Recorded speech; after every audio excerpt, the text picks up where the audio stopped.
자, 2부 시작하도록 하겠습니다. 1부에서 정부의 역할은 커질 수밖에 없다는 얘기로 끝냈는데요. 이렇게 정부의 역할이 확대되는 것을 전제로 하면 정부가 자신에게 부여한 다양한 기능과 역할을 잘 수행해야 사회도 제대로 발전할 수 있다는 얘기인데요. 반대로 얘기하면 또 정부가 헤매고 못하면 정치만이 아니라 심각한 경제 문제도 발생할 수밖에 없다, 이런 생각이 들어요. 정부가 헤매면 정치가 망가지면 네. 경제도 망가질 수밖에 없고요. 네.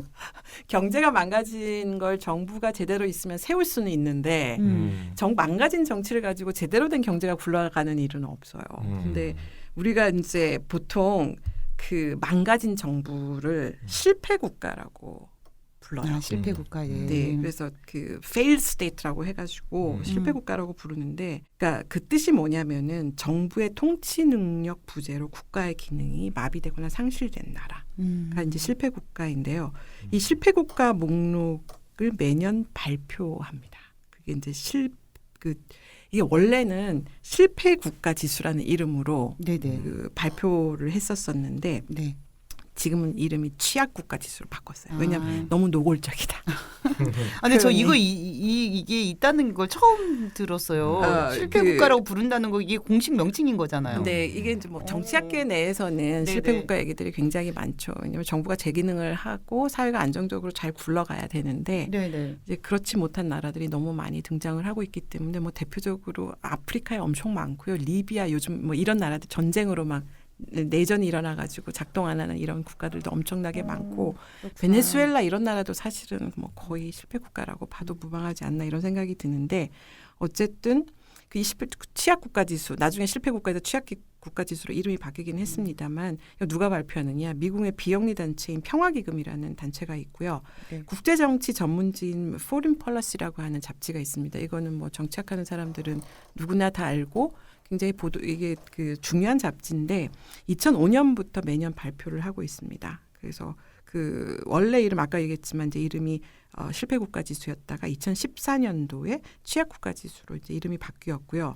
이제 이 국가 순위를 매겨 173개국 순위를 매기는데 지표가 이제 크게 네 가지로 큰 지표가 이제 대분류를 네 가지로 하는데 응집력 응집력 지표가 있고 경제적 지표가 있고 정치적 지표가 있고 사회적 지표, 이렇게 네 가지 대분류가 있고 각각의 네 가지 대분류 아래 세 가지 지표가 세분화돼서 총 12개 지표가 있고요. 여기에서 각각 점수를 매겨서 합산해서 178개 국가를 대상으로 점수를 매기는데 점수가 이게 조금 헷갈리는 게, 점수가 높으면 높을수록 정부의 통치 능력이 취약해서 안 좋은 거야. 실패할 확률이 높다. 취약성이 높은 거죠. 그렇죠. 그러니까 실패 국가 지수니까 점수를 많이 받으면 실패하는 거예요. 실패 가능성이 높은 거군요. 네, 그래서 점수가 높으면 높을수록 안 좋은 거예요. 우리는 점수가 높으면 높을수록 좋은 게 아니라 점수가 높으면 높을수록 안 좋은 것이다. 이제 이렇게 봐야 되죠.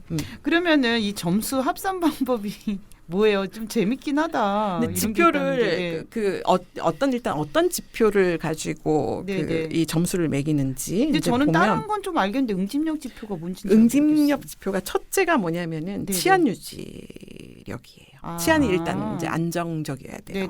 이게 이제 사회가 기본적으로 작동하기 위해서 이제 필요한 게 치안이고, 두 번째는 파벌화된 지배계층, 엘리트들이 파벌화돼 있냐.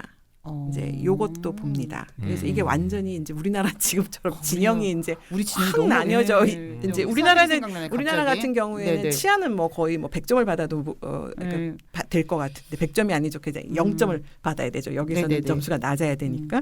근데 이제 파벌화된 지배계층이 돼서 이제 그 타협이나 화합이 전혀 이루어지지 않는 이제 이런 경우들을 말하고, 그 다음에 이제 집단 간의 갈등, 이렇게 세 가지의 세부 지표가 있어요. 그러니까 집단 간의 갈등, 인종 뭐 예를 들면은 우리는 인종은 없어도. 우리는 인종은 없는데 이제 선진국이나 이 서방 국가들 같은 경우는 인종이랑 소수민족 문제들이 굉장히 심각하잖아요. 이제 이런 것들이 응집력 지표에 들어가 있고, 그다음에 이제 정치적 지표에는 이제 먼저 국가 정당성 지표가 있습니다. 국가기관의 부정부패, 투명성, 그다음에 뭐 공적 기관의 제도에 관해서 대중들이 얼마나 신뢰하는지 뭐 이런 것들을 보고, 둘째는 공공 서비스를 얼마나 국가가 제대로 이렇게 국민들한테 그 제공하고 있는지, 그리고 세 번째는 인권과 법치 수준을 평가를 하는 게 이제 이게 정치적 지표예요. 취약국가 지수, 저는 어느 나라들이 수치가 높은지 궁금한데요. 우리는 또 얼마나 네, 될까? 홈페이지에 딱 들어가 보면 네네. 취약국가 지수 이렇게 표가 딱 있는데 4단계로 되어 있어요. 네, 제일 이제 취약하지 않은 국가, 네. sustainable,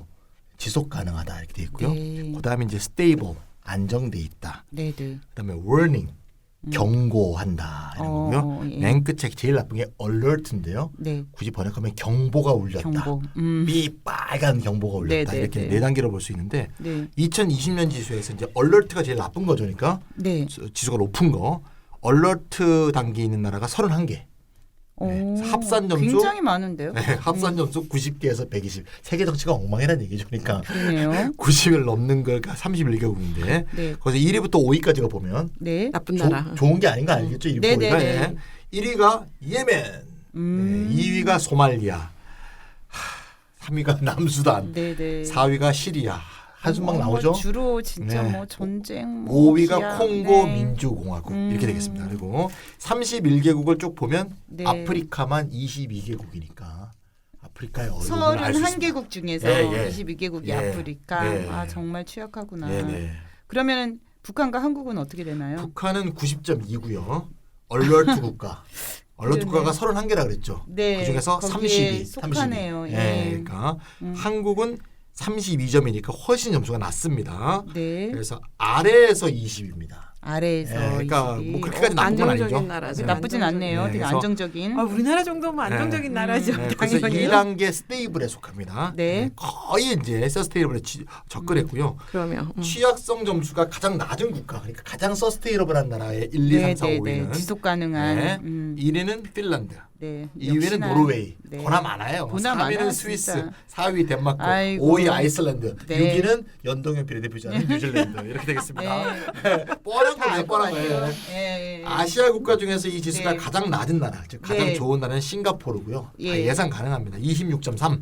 어. 네, 그래서 아래에서 17위 어. 이렇게 되겠습니다. 예. 근데 이게 우리나라랑 큰 차이는 없네. 민주주의를 싱가포르는 민주주의가 없잖아요. 네, 근데 그게 여기는 아니죠. 민주주의 지표를 보는 게 아니에요. 아니죠, 그러니까 아니죠. 국가가 네, 네. 국가답게 기능을 하느냐. 관료제가 잘돼 있으니까. 그렇죠. 이제 네. 관료가 잘 돼 있으면 그래서 싱가포르가 제일 높은 거예요. 그렇죠, 그렇죠. 예.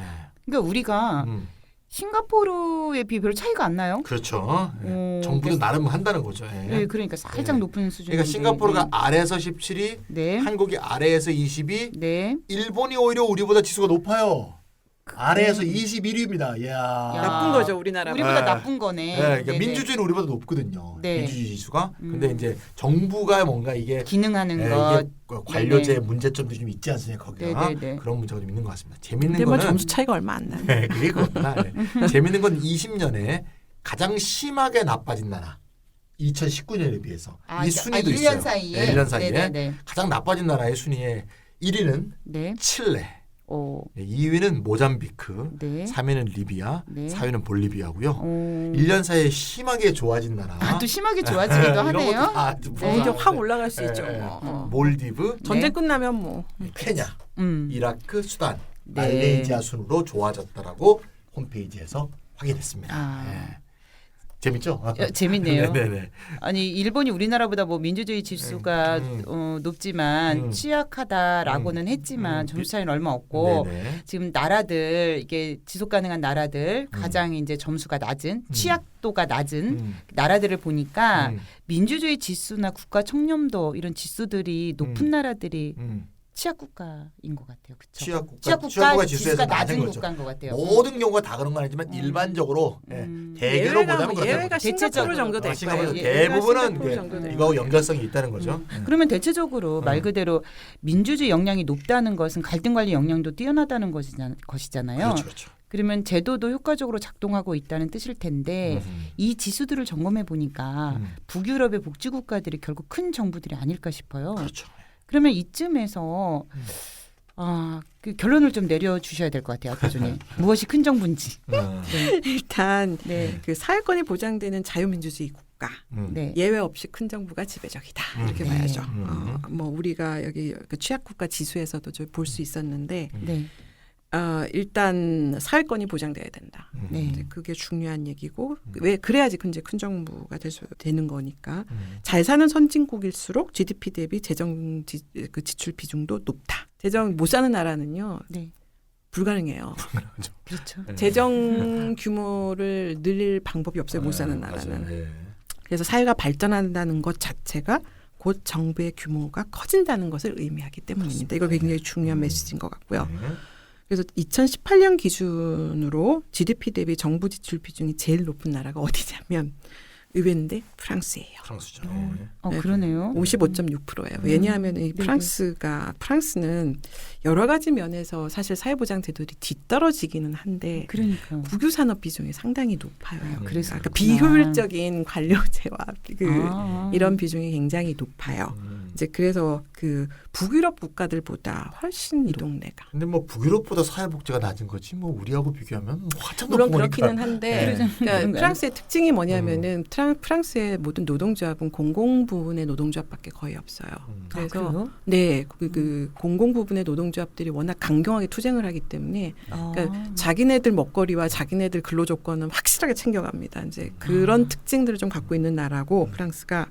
그래서 우리나라랑 비교하면 뭐 사회복지가 훨씬 월등하지만 그럼에도 불구하고 어쨌든 다른 북유럽에 비하면은 낮은 수준이지만 이제 다른 관료제가 좀 비대한 나라다. 그래서 55.6% 제일 높다. 그 뒤를 잇고 있는 게 당연히 이제 북유럽 국가들이고 이제 약간 프랑스보다는 낮지만 모두 다 50%는 다 넘습니다. 어쨌든 그러니까 50에서 55% 사이에 있는 게 전부 북유럽 국가들이고요. 그러면은 유럽연합 평균을 보자. 유럽연합에는 이제 동유럽 국가들도 많이 들어와 있잖아요. 네. 이제 그래서 평균은 훨씬 떨어집니다. 45.8%예요. 이제 2018년도 기준. 그럼 미국은 37.8%, 30%대로 확 떨어지죠.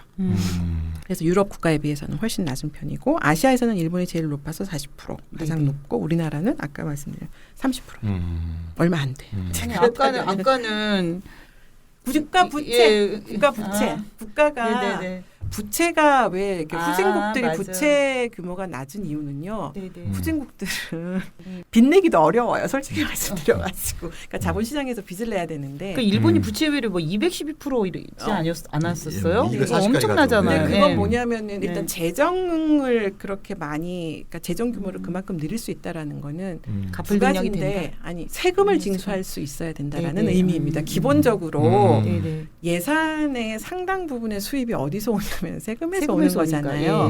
그러니까 이게 이제 빚을 내서 지출을 늘릴 수는 있어요. 근데 그것 이전에 재정 규모에서 중요한 그 부분이 세수인데 세금을 징수할 수 있는 역량을 가지느냐 못 가지느냐가 선진국과 후진국을 나누는 가장 중요한 기준 중에 하나예요.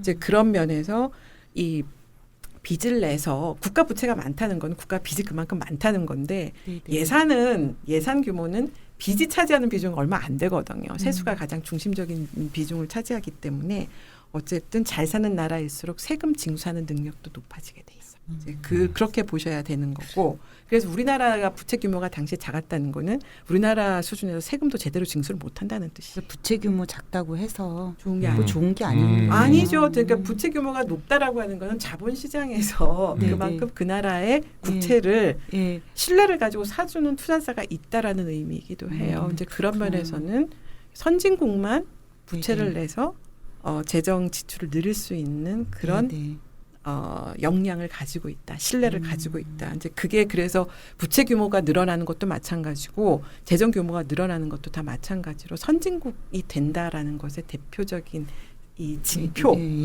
이제 이렇게 보셔야 되고요.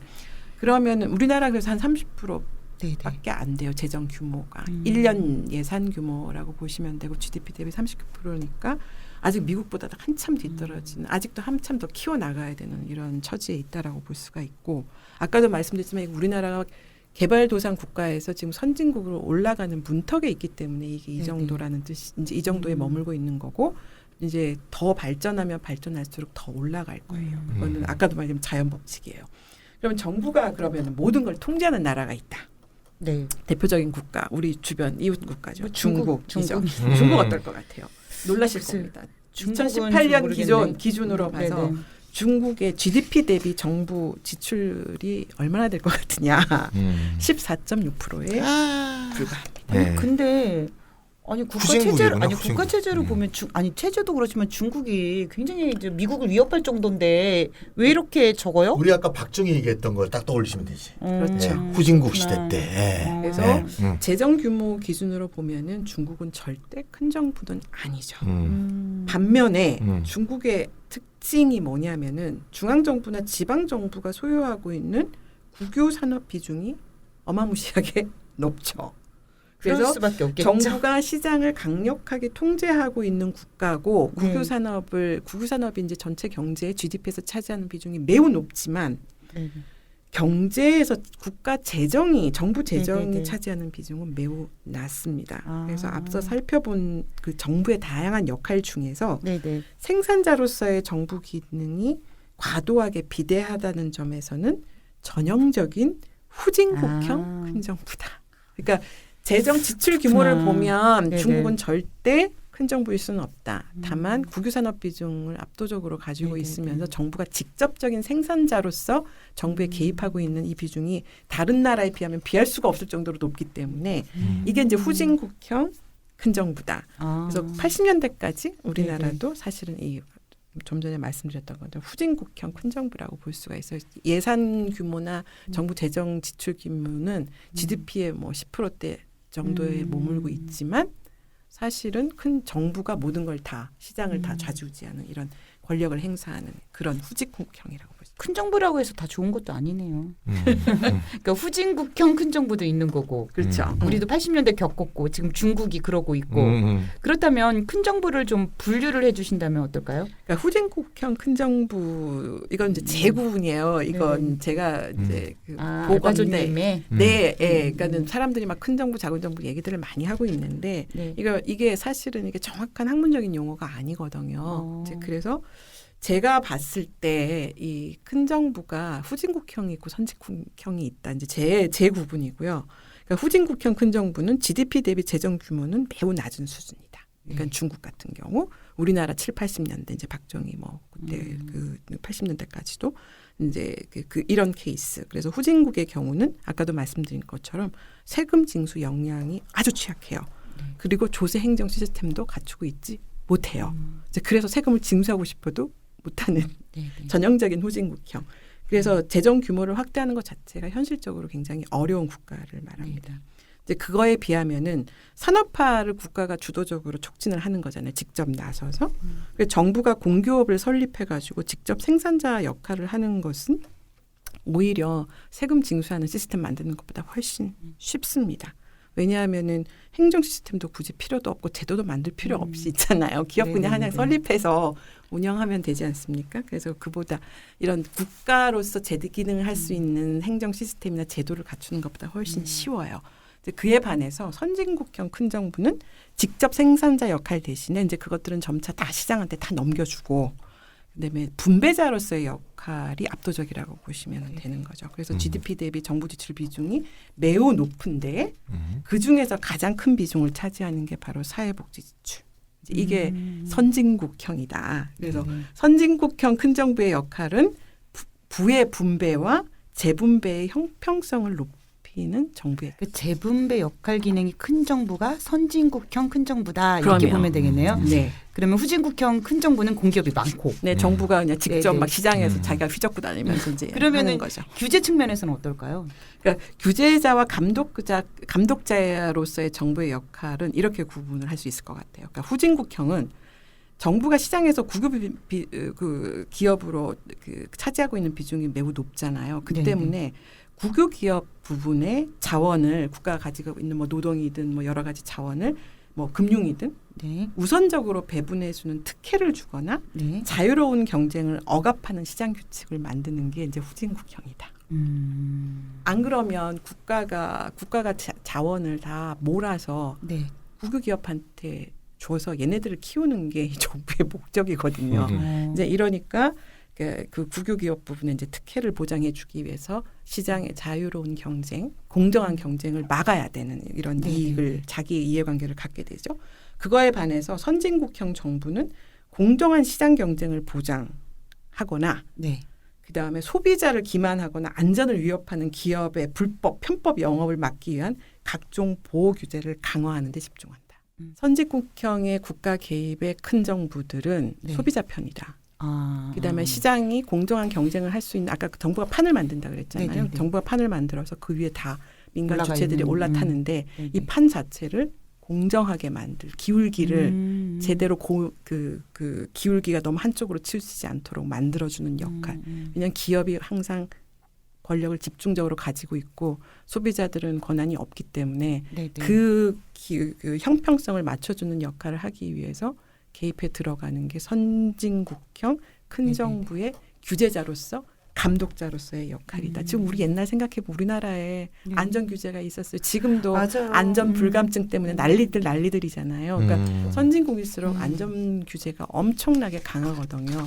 이제 그런 개입들을 하는 게 규제자 감독자로서 선진국형 큰 정부다 이렇게 볼 수가 있습니다. 맞습니다. 그 규제 측면에서 보면은 선진국과 후진국이 이게 양으로 구분되는 게 아니고 질로 구분된다. 그리고 이렇게 질이기도 하고 무슨 규제를 하느냐. 그러니까 그리고 규제를 어떤 목적으로 위해서 그렇죠. 그게 핵심이라고 중요한 것 보셔야 될 것 같아요. 같아요. 그러니까 시장에서 어차피 권력을 많이 가지고 있는 자본의 힘이 더 시장에서 경쟁을 왜곡할 가능성이 높기 때문에 그걸 제어하기 위해서 개입하는 게 그런 경쟁의 공정성을 보장하기 위해서 이런 목적이 약한 소비자를 보호한다던가 힘없는 중소 영세 상공인들을 보호한다던가 이런 개입을 하는 게 이제 큰 정부의 바람직한 개입이라고 볼 수가 있죠. 선진국형이죠. 그래서 두 가지 유형 모두 공공기업 부문의 비중과 역할이 이제 매우 크다는 점에서 큰 정부의 외양을 가지고 있기는 하지만 구체적으로 우리가 큰 정부라고 할 때는 그러니까 부여 유형이라는 건 재정 규모가 크다. 그다음에 규제 감독자로서의 정부의 개입이 크다. 다 큰 정부의 외양을 갖고 있는데 구체적으로 정부가 무슨 일을 하느냐. 그게에서 이제 근본적인 차이가 나타난다. 그러니까 후진국형 큰 정부는 일본, 한국, 중국, 동아시아 흔히 말하는 동아시아 우리가 발전국가 모델이라고 얘기를 하거든요. 혹시 여기서 뭐 다룬 적이 있는지는 모르겠는데 동아시아는 전통적으로 국가가 항상 주도해서 산업화를 추진해 왔던 나라들이잖아요. 이제 이걸 정치학에서 이제 발전국가 모델이라고 하는데 이게 후진국형 큰 정부가 이제 바로 이런 중국, 그다음에 한국, 일본, 이제 동아시아 발전국가 모델이라면 선진국형 큰 정부는 서유럽의 복지국가 모델. 이제 전형적이다 이렇게 볼 수 있을 것 같고요. 근데 여기서 하나 재미있는 이것도 이제 제 구문인데요. 제 3의 큰 정부 모델이 있어요. 아 그래요? 그게 뭐냐면 바로 미국이에요. 왜요? 미국식 큰 정부는요. 미국은 이것도 아니고 저것도 아니에요. 그러니까 두 가지로 지금 제가 이제 구분하기 어려운 후진국도 아니고 복지국가도 그러니까 아니지 후진국도 아니고 그러니까 미국이란 나라가 후진국도 아니고 그다음에 이제 그 발전국가 모델도 아니고 정부는 후진국도 아니고 그다음에 선진국도 복지국가도 아닌 미국이 있어요. 근데 미국의 큰 정부는 뭐냐면은 전쟁국가 모델이에요. 그래서 미국의 연방 정부가 예산을 제일 어디다 많이 쓰냐면 정부 국방 예산으로 써요. 그러니까 미국에서는 사회복지 지출은 연방 정부가 하는 게 아니라 주정부에서 이제 다 하는 기본적으로 사회복지 지출은 주정부에서 하는 것이고 연방 정부는 사회보장 지출을 안 해요. 근데 연방 정부는 전쟁 국방 예산 여기저기서 전쟁하고 전 세계 여기저기에다가 미군을 주둔하고 있잖아요. 그리고 또 어디든 뒤로 이제 그것도 대주기도 하고 뭐 그런 거 이제 그렇기 때문에 연방 정부에는 그러니까 미국이란 나라는 전 세계적으로 유일하게 뭐냐면 세계 경찰 역할을 하는 나라잖아요. 그러다 보니까 그 역할을 수행하기 위해서는 국방비 지출, 국방 예산이 당연히 압도적일 수밖에 없어요. 다른 나라랑 비교가 안 돼요. 이제 그런 군사 대국이기 때문에 제가 봤을 때는 그러니까 미국 정부의 이제 예산 연방 정부의 그 지출 구성을 보면은 사회보장 지출은 뭐 아까도 얘기했던 유럽식 큰 정부에 비하면 엄청나게 낮고 그다음에 대신 군사 기술의 생산자이자 구매자로서의 정부의 역할은 굉장히 비대해요. 그래서 이 군사 국가의 특징의 정부 예산 지출 구성을 보면 군사 국가의 특징을 갖는다. 이제 그런 면에서 저는 이제 제3의 유형으로 미국식 큰 정부는 전쟁국가 모델이다. 그러니까 후진국형 발전국가 모델이 있고 유럽식 복지국가 모델이 있는데 미국도 큰 정부인데 미국의 큰 정부는 뭐 경제를 발전시키기 위해 산업화를 위해서 정부가 개입하는 것도 아니고 복지를 늘리기 위해서 정부가 개입하는 것도 아니고 전 세계의 경찰 역할을 하기 위해서 군사비 지출을 할 수밖에 없는 그런 국가가 제3의 모델로 미국밖에 없다. 이건 전 세계에. 사실 미국인 군사 대국이죠. 그 세계 경찰 역할을 하는 이 미국이 제공하는 안보 우산이라는 게 있어요. 이 덕분에 사실 유럽의 복지 국가적인 큰 정부, 일본과 한국의 발전 국가적인 큰 정부가 작동할 수 있었다 이렇게 볼 수도 있습니다. 이제 이런 얘기하면은 이제 욕 먹죠. 이제 뭐 그 이 미국에 대해서 뭐 미국을 엄청나게 싫어하는 사람들 입장에서는 말이 되냐. 근데 만약에 이게 안보를 우리나라가 이게 남북이 대치하고 있는 상황에서 이 안보 문제를 미국이 개입을 안 했으면은 경제 발전 이전에 경제 기금의 상당수를 군사적으로 쓸 수밖에 없는 이런 문제들이 있었죠. 일본의 경제 발전은 정말 거기에 큰 역할이 있죠. 그러면 이제 일본도 마찬가지인데 이 점에서는 뭐 누가 지금 와서 뭐 그게 이제 우리나라를 다 망쳤다고 사후적으로 얘기를 하든 안 하든 어쨌든 산업화 과정에서는 미국의 안보 우산 덕분에 우리나라가 이제 발전 국가, 일본도 마찬가지로 이제 발전 국가적인 큰 정부를 키울 수 있었다 이렇게 볼 수 있죠. 뭐 자존심은 상하지만 이게 사실이라고 하면 근데 사실이에요. 뭐 그걸 뭐 부인하고 싶어하는 사람들은 많겠지만. 자, 그러면 알퍼즈님 말씀대로라면 이게 이제 다른 사람도 아닌 그 누구도 아닌 알파조님의 구분법에 의하면 큰 정부는 세 가지 유형이 있다는 말씀이시고요. 그렇죠. 발전국가, 발전국가형이 있는 거죠. 후진국형, 국유기업에 집중하는 경제사업에 집중, 정부가 직접. 정부가 직접 이제 경제사업을 한다. 국유기업들을 직접 운영한다는 거고. 은행도 다 뭐 우리나라 예전에 정부가 다 갖고 있었고 중국도 은행 다 지금 정부가 갖고 있잖아요. 그리고 이제 선진국형, 복지국가 유형이 있는 거죠. 사회보장에 집중하는 거. 돈을 거기다 주로 쓰는 거죠. 네네. 그리고 이제 이도 아니고 저도 아닌 전쟁 국가형 미국 하나다. 세계 경찰 역할을 하고 있는 미국이다. 그런데 2008년 금융위기 이후에는 좀 많이 힘을 잃어가고 있는 거 아닌가 생각을 하는데요. 물론 뭐 코로나19 시대에는 시절도 안 먹히는 얘기지만 이 80년대와 90년대는 작은 정부론이 계속 막 휩쓸고 다녔었잖아요. 맞습니다. 근데 그 얘기도 조금 정리하고 마무리해 보면 좋을 것 같아요. 네.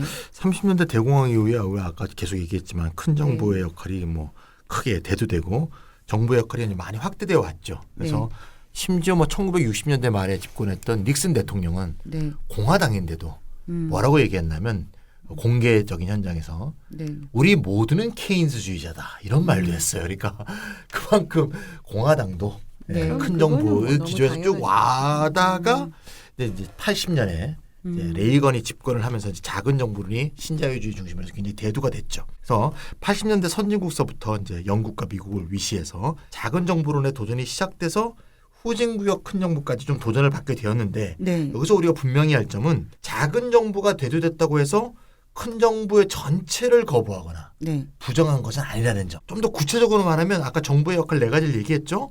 그중에서 분배자로서의 기능, 즉 복지국가적 확장하고 규제자로서의 역할에 대해서 주로 집중 공격을 했다. 이렇게 좀 이해하시면 될 것 같고요. 예를 들면 뭐 실업급여 제도가 너무 관대하다든가 사회부조라든가 그런 이제 복지국가적인 큰 정부의 개입 이거에 대해서 주로 반대를 했고 그다음에 또 민간 기업이라든가 시장에 대해서 지나친 규제를 하는 그런 식의 큰 정부를 저지하는 게 작은 정부론의 목표였습니다. 부분적으로 달성한 것도 있고요. 큰 성과를 거둔 경우도 있었지만 어쨌건 그렇다고 해서 전체적인 추세에서 볼 때 작은 정부론이 성공했다고 해서 정부의 역할이 줄어드느냐. 그건 아니라 이거죠. 전체적으로는 계속 증가해왔고 GDP 대비 사회보장 지출 비중도 계속 증가해왔고 거시경제적 규제자로서의 역할도 계속 커지고 있고 그러니까 시장 자유화가 더 많은 시장 실패를 막 자꾸 동반하지 않습니까? 또 사회경제적 위기도 자꾸 심화시키고 있기 때문에 어차피 작은 정부론이 80년대 90년대 좀 됐다 하더라도 다시 큰 정부와 정부의 개입이란 건 보편적으로 확대될 수밖에 없는 추세에 있다는 점, 이 점을 좀 확인하고 넘어가는 게 좋을 것 같습니다. 찬희 쌤이 굉장히 중요한 점을 지적을 해주셨는데요. 아까도 계속적 얘기를 하고 있는데 경제가 성장하고 사회가 발전하면 정부의 역할과 규모도 같이 커진다. 이게 제가 말씀드렸죠. 계속 자연법칙과도 같다고 말씀을 드렸고. 내추럴로. 그다음에 이제 큰 정부의 확장이 역사의 커다란 흐름이자 진행 방향인 거예요. 이거는 뭐 이제 그러니까 큰 거대한 흐름이 이제 그 큰 정부로 계속 가고 있다. 다만 시장과 정부의 관계에서 누가 지배력을 행사하는가의 관점에서 본다고 할 때 시기적인 굴곡이 있었던 거는 사실이에요. 그래서 정부의 주된 역할도 그러니까 정부하고 시장 관계에서 정부가 주도적으로 끌고 가던 시기가 있었다면 이게 시장으로 주도권이 약간 넘어갔던 시기도 있고 이게 이제 굴곡은 있다. 그래서 정부의 주된 역할도 시기적으로 변한다고 말씀드렸잖아요. 초기에는 경제 사업에 집중해서 정부가 가지고 있는 재정이나 권한을 다 그쪽에 집중한다면 시간이 지나면 시기적으로는 이제 그 부분은 점점 시장으로 다 넘겨주고 그다음에 그 사회복지 지출로 이렇게 더 예산을 다 집중적으로 쓰는 시기적으로도 정부 역할이 변하지 않습니까? 이제 그런 면에서는 이 시기적인 굴곡은 충분히 시기적으로 변하는 거는 있다. 이렇게 볼 수 있고 대공황 이전의 자유방임에서 케인즈주의적인 시장 통제나 아니면은 아까 얘기했던 발전 국가적 동아시아의 이제 이런 개발 독재라고 우리가 보통 얘기하는 이 시장 억압을 거쳐서 1990년대 이래로는 신자유주의적인 시장 자유화로 이제 넘어왔잖아요. 이제 그러면서 규제자로서의 정부 역할이 일정하게 후퇴된 건 사실이에요. 이제 그랬다가 2008년도 글로벌 금융위 이후에는 생산자이면서 구매자로서의 정부의 역할, 그다음에 거시경제적 규제자로서의 정부의 역할이 다시 부상하고 있죠. 그래서 다시 말해서 정부의 경제적 역할은 큰 정부나 작은 정부냐 이런 이분법적인 시각으로는 설명을 할 수는 없고 만약 이렇게 되면은 이 본질적인 측면을 보지 못하는 오류를 범한다. 그래서 정부의 재정의 크기가 큰 정부와 작은 정부를 나누는 기준은 절대 아니다. 근데 큰 정부는 좌파, 그다음에 작은 정부는 우파 이렇게 간주하는 것도 큰 정부를 둘러싼 가장 큰 오해이자 잘못된 인식이라고 저는 생각을 하고요. 그러니까 역사적이나 정치적인 현실은 사실 큰 정부에 대한 이러한 통상적 관념과는 사실 거리가 멀게 진행이 되어 왔었어요. 그래서 역사적으로 봤을 때 정부의 경제적 역할이 줄어든 적은 단 한 번도 없다. 다만 시장과 국가의 관계에서 시장이 그러니까 그 정부가 시장에 개입하는데 저는 문제가 자본정부론의 핵심이 뭐냐면 정부가 늘 개입은 해왔는데 시장 규칙을 자본한테 유리한 쪽으로 계속 만들어주는 게 큰 정부, 그러니까 작은 정부론의 큰 정부적 개입이었던 거예요. 그러니까 정부가 힘을 시장에 대해서 힘을 얻은 게 그러니까 잃어버린 게 아니라 시장의 규칙은 정부가 정해요. 근데 지금까지 케인즈주의적인 민주주의적인 국가의 케인즈적인 사민주의 국가에서는 이 시장의 규칙이 너무 자본한테 집중되지 않도록 자본의 대척점에 있는 노동보호에도 규제자로서 개입을 하고 뭐 최저임금제도 도입하고 각종 이제 노동조합에도 힘도 실어주고 하는 이런 형식으로 큰 정부적 규제자로서 개입을 했다면 작은 정부론이 의미하는 바는 뭐냐면 정부가 개입을 하는데 시장의 판 자체를 자본한테 유리하게 만들어주면서 이 나머지 시장에서 자율적으로 힘의 균형을 맞출 수 있도록 노동조합에 힘을 실어주던 이런 규칙이나 제도나 이런 법들을 다 망가뜨려 버린 거죠, 정부가. 그러니까 큰 정부에 대한 의미는 되게 다양한 각도에서 이렇게 큰 정부를 규정하잖아요. 근데 작은 정부는 좀 분명한 부분이 있는 것 같아요. 그러니까 자본에 일단 유리하다. 그런 거 그렇죠. 그런 그렇게 봐야 그럼 되죠. 그렇게 그러니까 힘의 거잖아요. 균형을 깨트려버린 시장의 규칙을 자본에 유리한 방향으로 바꿔버리는 개입을 하는 게 이렇게 보시면 될 것 같아요. 자유주의란 말이 있고 신자유주의란 말이 있잖아요. 자유주의는 좀 더 옛날 거고 신자유주의는 좀 더 최근 건데 말하자면 이게 왜 신이 붙었냐. 자유주의는 원래 좀 자유방임주의죠. 지금 시장에 막 걸으면 시장 지배자가 알아서 돌아가는 거. 신자유주의는 국가가 개입해서 시장 지배자의 힘을 좀 더 실어준다는 의미에서 그래서 신자유주의자가 아니었냐. 그렇게 자유주의와 신자유주의를 구별하시면 되지 않을까 싶습니다. 일단 여기까지 우리가 정리하면 이렇게 되겠네요. 정부의 역할은 계속 커져왔다. 줄어든 적은 없었다. 따라서 계속 커질 것이다. 따라서 큰 정부는 자연법칙과도 같다. 다만 그 기조에서 시장과 정부의 역관계에서 시장의 힘이 강해지는 시기가 있었지만 그렇다 손 치더라도 자동적으로 자구정부가 되었다고 말하면 과하다. 사회보장과 규제를 줄이고자 했던 신자유주의 시기에도 정부의 역할은 꾸준히 커져왔다. 이렇게 정리하면 될까요? 알바조님? 네.